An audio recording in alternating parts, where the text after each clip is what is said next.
கடற கற்பவை கற்றபின் நிற்க அதற்கு தக. எல்லாருக்குமே அந்த குறள் தெரியும். ஆனால் அந்த குறளினுடைய பொருளை வலியுறுத்தி நில்லுங்கள். குற்றமற கற்றுக்கொள்ளுங்கள், கற்ற வழியில் நடங்கள். படித்தவன் பாட்டை கெடுத்தான், எழுதினவன் ஏட்ட கெடுத்தாங்கிற நிலை இருக்கக்கூடாது. படிக்கின்றோம், உணர்கின்றோம், வாழ்க்கைக்கு அதை பயன்படுத்தி கொள்ள வேண்டும். ஏட்டு சுரக்காய் கறிக்கு உதவாது என்ற நிலை இன்று கிடையாது. அன்னைக்கு சொன்ன கருத்து அது. நம்முடைய கல்வி வாழ்க்கையோடு உள்ளதுதான். படிக்கின்றோம், உணர்கின்றோம், அதை வாழ்க்கையில் பயன்படுத்த வேண்டும் என்பதை அழகாக கூறுகின்றார். ஆதலால் அதை நாம் கண்டிப்பாக கடைபிடிக்க வேண்டும்.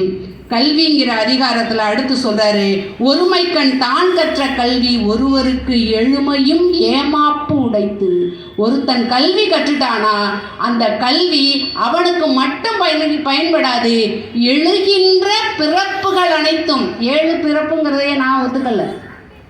எழுகின்ற பிறப்புகள் அனைத்திற்கும் அது வழி வழியாக சென்று பயன்படும் என்று வள்ளுவன் கூறியுள்ளார் என நான் அதை நினைக்க தோணுகிறது. நட்புல சொல்றாரு, நவிழ்தொரும் நூல்நயம் போலும் பயிர்தொரும் பண்புடையாளர் தொடர்பு. நல்ல பண்புடையவனோட தொடர்பு நீ வச்சுட்டீனா சேர சேர அவனுடைய பண்பு உனக்கு அப்படியே வரும்.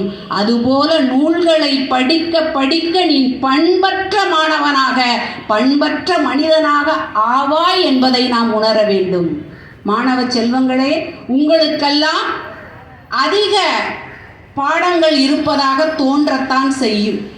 ஆனால் அது அடித்தளம்தான். அதை தாண்டி யார் நூலகத்தை பயன்படுத்துகிறீர்களோ அவன் மட்டுமே சிறந்த மாணவனாக வருவான் என்பதை நான் அறுதியிட்டு உறுதியிட்டு கூறுவேன். ஆதலால் பள்ளி நேரத்தில் உங்களால் வர இயலவில்லை என்றாலும் காலாண்டு, அரையாண்டு, முழாண்டு விடுமுறைக்காக அது வந்து படியுங்கள்.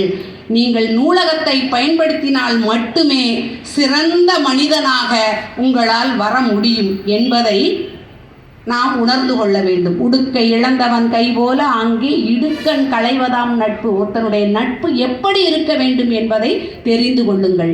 ஆடையில் இடையில் இருந்து நெகிழுகிறது என்றால் அந்த ஆடை எப்படி அனிச்சை செயலாக கை எடுத்து தன்னுடைய மானத்தை காப்பாற்றுமோ அதுபோல நண்பனுக்கு துன்பம் என்றால் ஓடி சென்று உதவ வேண்டும் என்ற ஒரு சிந்தனை உள்ள நட்பாக நாம் அதை மாற்றிக்கொள்ள வேண்டும்.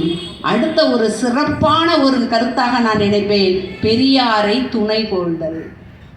நாங்கள்லாம் சின்ன பிள்ளையா இருக்கையில் எல்லாமே எங்கள் அம்மாட்ட போய் சொல்லுவோம். இப்போ அம்மாட்ட போய் சொல்கிற, அப்பாட்ட போய் சொல்கிற அந்த இதே குறைந்து விட்டது.